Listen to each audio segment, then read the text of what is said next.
Shalom sahabat Repa yang terkasih dalam Tuhan. Apakah arti sebuah nama? Di zaman hari ini, nama itu segalanya. Nama itu identitas, nama itu branding. Di media sosial, orang berlomba-lomba supaya namanya dikenal. Di dunia kerja, orang berjuang supaya namanya diperhitungkan. Bahkan di gereja, kadang-kadang tanpa kita sadari, kita lebih mengingat siapa yang berkhotbah daripada apa yang dikhotbahkan, daripada apa yang Tuhan katakan. Pertanyaannya sederhana, kalau namamu tidak pernah dikenal, apakah hidupmu tetap berarti di mata Tuhan? Kita hidup di dunia yang memuja popularitas, yang viral dianggap berhasil, yang tidak dikenal dianggap biasa saja, bahkan bisa jadi dianggap gagal. Tetapi hari ini kita membaca satu bagian Alkitab yang seolah-olah membosankan. Hanya daftar nama, silsilah, panjang, tanpa cerita, tanpa mujizat, dan tanpa drama. Kitab 1 Tawarikh 3 ayat 1-24. Pertanyaannya, mengapa Tuhan memasukkan daftar nama ini ke dalam firman-Nya? Apa maksudnya? Apa pesannya bagi kita hari ini? Dan lebih dalam lagi, apakah mungkin justru di balik nama-nama yang tidak dikenal itu ada rahasia iman yang luar biasa? Hari ini kita akan belajar satu tema yang menarik, iman tanpa nama. Sahabat, kitab Tawarikh ditulis bukan di masa kejayaan Israel, tetapi di masa pasca pembuangan atau setelah pembuangan. Ini penting, umat Tuhan baru saja kembali dari Babel. Mereka kehilangan segalanya. Kerajaannya hancur, bait Allah runtuh atau pernah runtuh. Identitas mereka sebagai bangsa hampir lenyap. Mereka sedang mengalami krisis identitas.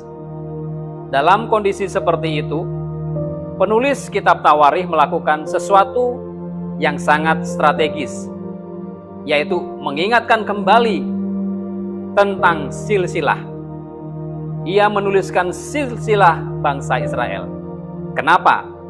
Karena bagi dunia kuno Israel, silsilah bukan sekedar daftar nama.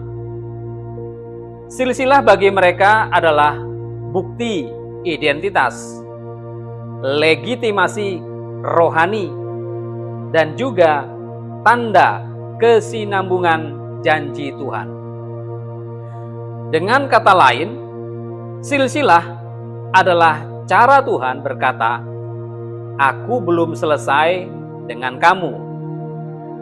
Dalam pasal yang ketiga, fokusnya adalah keturunan dari Raja Daud, dari masa sejak kejayaan sampai masa kehancurannya, bahkan sampai generasi setelah pembuangan. Menariknya, banyak nama-nama di bagian itu kita tidak tahu siapa mereka. Tidak ada cerita tentang mereka, tidak ada prestasi besar yang dibicarakan, tetapi nama mereka tetap dicatat. Ini menunjukkan satu prinsip yang penting. Tuhan tidak hanya bekerja melalui raja-raja besar, tetapi juga melalui generasi yang tidak dikenal. Di tengah bangsa yang merasa gagal, Tuhan berkata, "Aku tetap bekerja, bahkan ketika kamu tidak melihatnya." Sekarang kita masuk lebih dalam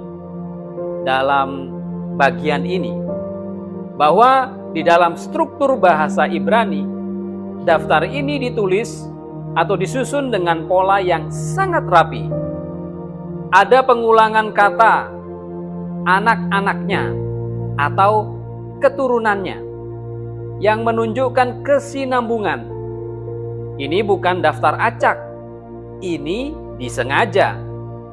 Perhatikan juga bagian akhir, ayat 17-24. Nama-nama setelah pembuangan dicatat tanpa penjelasan tambahan. Secara literer, Ini menciptakan efek keheningan naratif. Tidak ada cerita, tetapi ada kesinambungan.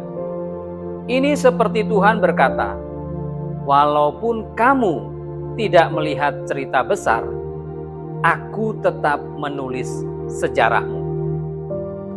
Tujuan penulis sangat jelas, bahwa ia ingin menegaskan garis keturunan Daud tidak terputus. Tulisan ini juga menunjukkan bahwa janji Tuhan tetap berjalan. Juga ingin mengajak pembaca melihat karya Tuhan dalam hal-hal yang tidak spektakuler. Dengan kata lain, ketiadaan cerita bukan berarti ketiadaan karya Tuhan. Dan ini sangat relevan, karena banyak dari kita hidup di musim seperti itu. Sahabat, sekarang kita tarik ke dalam hidup kita. Dari teks ini kita belajar satu hal besar. Tuhan bekerja bukan hanya melalui nama besar, tetapi melalui iman yang setia. Ada 3 kebenaran teologis yang kita bisa pelajari. Yang pertama, Tuhan menghargai kesetiaan, bukan popularitas. Nama-nama yang dicatat ini tidak terkenal, tetapi mereka tetap ditulis. Artinya, di mata Tuhan, kesetiaan lebih penting daripada ketenaran. Sahabat, mungkin tidak ada yang tahu pelayananmu, tidak ada yang lihat pengorbananmu, tetapi percayalah, Tuhan melihatmu. Yang kedua, Tuhan bekerja dalam keheningan. Tidak ada cerita, tidak ada mujizat besar, tetapi garis keturunan tetap berjalan. Artinya apa? Tuhan tetap bekerja, bahkan ketika hidup terasa biasa-biasa saja. Kadang kita berpikir, kenapa hidup saya tidak spektakuler seperti orang lain? Jawabannya, karena Tuhan sedang bekerja dalam cara yang tidak terlihat.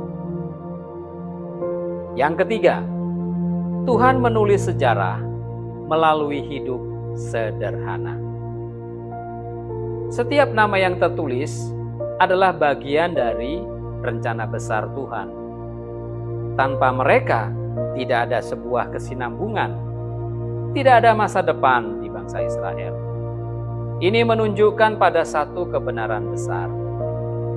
Tidak ada hidup yang sia-sia di tangannya Tuhan. Bahkan hidup yang sederhana bisa menjadi bagian dari rencana ilahi yang besar.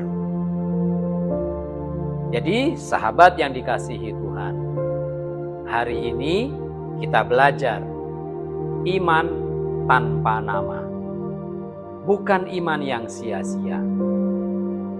Dunia boleh berkata, kalau tidak dikenal, kamu tidak ada artinya. Tetapi Tuhan berkata, kalau kamu setia, kamu berharga di matanya. Tuhan Yesus sendiri lahir dari garis keturunan yang dicatat ini. Termasuk dari garis keturunan nama-nama yang tidak dikenal itu. Artinya apa? Tuhan memakai generasi yang tidak terkenal untuk menghadirkan juru selamat dunia. Pesan kuncinya jelas. Jangan ukur hidup dari popularitas. Jangan berhenti saat hidup terasa biasa-biasa saja. Tetapi tetap setia karena Tuhan sedang menulis sesuatu dalam hidup. Mulai hari ini, mari setia dalam hal kecil. Tetap percaya saat tidak terlihat. Jalani hidup dengan iman, bukan dengan kebutuhan pengakuan. Karena bisa jadi, hidupmu adalah bagian dari cerita besar Tuhan yang belum selesai. Mari kita berdoa. Tuhan yang setia, Kami datang di hadapan-Mu dengan kerendahan hati. Kami mengakui, seringkali kami mengejar pengakuan manusia. Kami ingin dikenal, kami ingin dihargai, kami ingin dilihat. Tetapi hari ini Engkau mengingatkan kami bahwa Engkau melihat lebih dalam. Engkau menghargai kesetiaan. Tuhan, ajar kami untuk setia, walaupun tidak terlihat, walaupun tidak dikenal, walaupun tidak dihargai manusia. Bentuk hati kami, supaya kami tetap percaya bahwa Engkau sedang bekerja, bahkan di musim hidup yang biasa. Pakailah hidup kami ya Tuhan, menjadi bagian dari rencana-Mu. Walaupun nama kami tidak dikenal dunia, biarlah satu hari nanti kami boleh menyenangkan hati-Mu. Di dalam nama Tuhan Yesus kami berdoa. Amin.